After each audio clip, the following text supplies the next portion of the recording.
Hey YouTube, this is Leshawn Wiley with another episode of The Science of Managing, and today's topic is the science of managing basic investments.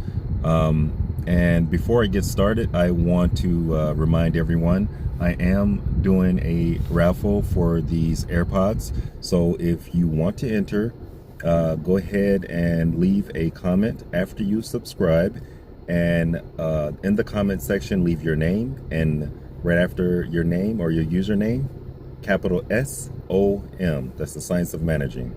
Okay, so please enter, please subscribe, share, like this video.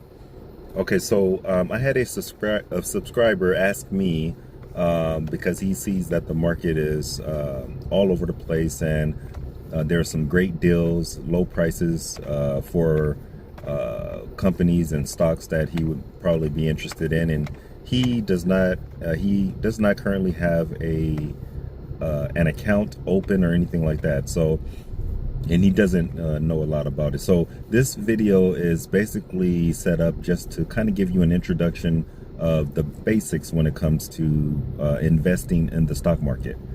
If you are an advanced investor, or if you know already the basics about investing in the stock market, this video is not for you. So this is not the one you want to tune in, because we are going to talk about some very basic concepts when it comes to investing in the stock market as a first-time investor who knows absolutely nothing about how stocks work. Okay, so I just want to make sure I'm not wasting anyone's time.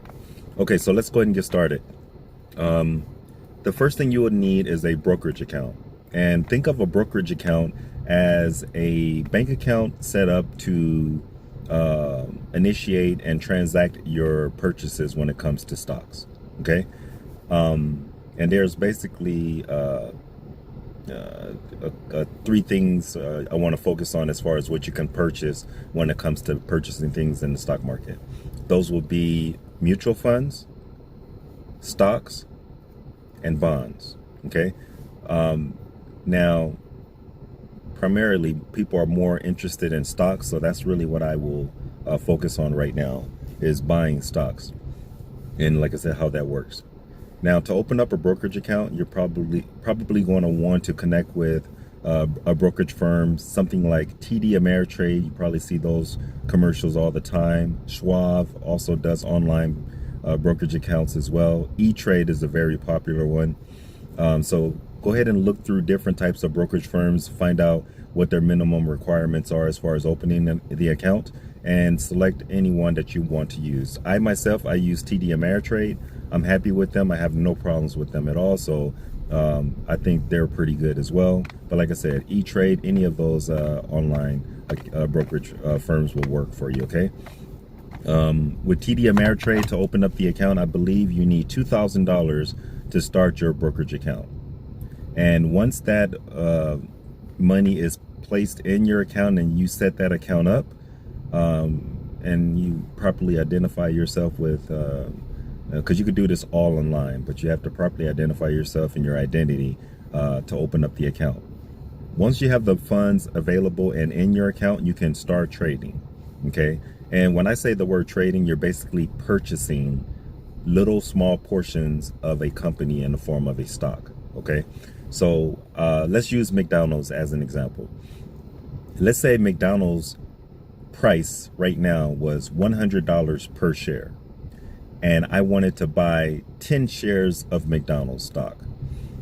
I would need basically $1,000 to buy 10 shares of McDonald's stock. I would go ahead and initiate that trade or purchase. When I say trade, I'm simply talking about a purchase of that stock on the user interface or the platform for Ameritrade. I will go ahead and select the stock that I want to purchase by selecting the stock symbol, and the stock symbol for McDonald's is MCD. So these stock symbols would just be 3 or 4 letter digits or characters abbreviating the name of the company. So McDonald's is MCD. I would select MCD, and I would say I want to buy those shares at market price for whatever the market is currently trading. And understand, in the real world of trading, the stock price changes virtually every 2 seconds or so. All right, so just because you want to buy McDonald's at $100 a share because that's what the price was the last time you saw it, doesn't mean if you buy it at market price that you're going to actually get it for $100.00. It actually may fluctuate by the time they initiate that trade, and you may actually end up purchasing that McDonald's stock at $100.10, for example. So kind of just keep that in mind and understand that that's kind of like how the market works. Okay.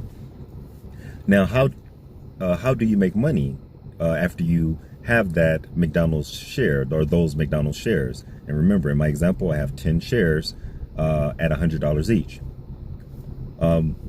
There's two ways you're going to make money. One, the value of that stock goes up and changes from $100 to, let's say, $101. So if the value goes up to $101 and I have 10 shares, I just made $10 because each one of my shares go up by $1 and I have 10 shares, therefore I have $10. The same applies if the stock goes down. Okay, if it goes down to $99, I just lost $1 per share, and overall I lost $10. Okay. The other way you can make money off of stocks is through the payment of dividends.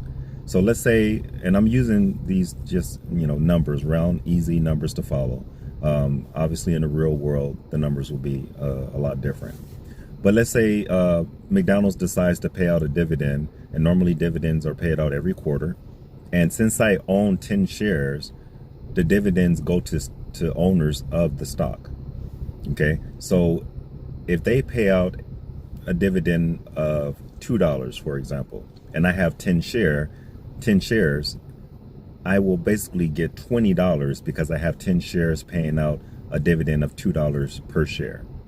And those dividends come out every quarter. So as long as I own McDonald's stocks, and let's say they paid a $2 dividend every quarter for a year, I know that I'm going to be gaining $20 every quarter. So I'm basically, I have a flow of passive income coming in to my account in the form of a dividend as long as I own the McDonald's stock.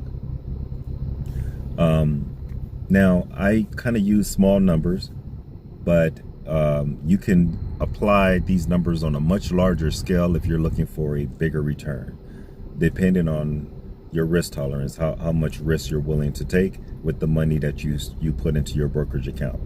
Okay, so those are the basics when it comes to opening up a brokerage account and buying stocks, which are little portions of that company, and saying, basically, like I said, I have 10 shares. I am a part owner or an investor in McDonald's because I own 10 tiny portions of that company. Okay, when you own stock, you own little small portions of the company that you're investing in. For new beginners and going into the market, I would advise you to buy companies or buy stocks of companies that are called blue chip stocks. What a blue chip is, a blue chip stock or a blue chip company would be, it's actually blue chip stocks, would be a company that is proven over time to perform very well in good times and good economic situations and in bad economic situations. McDonald's is a great example of a blue chip stock because no matter if the market is up or the market is down, people are still eating McDonald's burgers. So kind of keep that in mind when you're purchasing a stock. You want to, as a beginner, you want to stick with the safe trades and the safe companies that you know will basically be around tomorrow or the next 5 years or the next 10 years. Be with the safe companies, okay?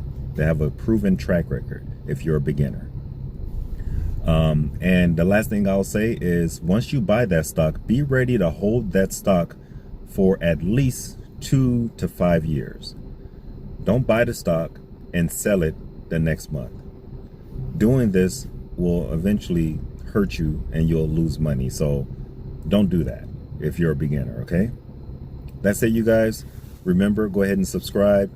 and enter in the comments so that you could be entered into the drawing for the AirPods. I will be raffling these off pretty soon. I'm waiting for my subscriber numbers to hit a certain number, and that's when I'll go ahead and raffle those off. Okay, you guys be good, succeed, no excuses. Succeed in life, that is. No excuses. Be good.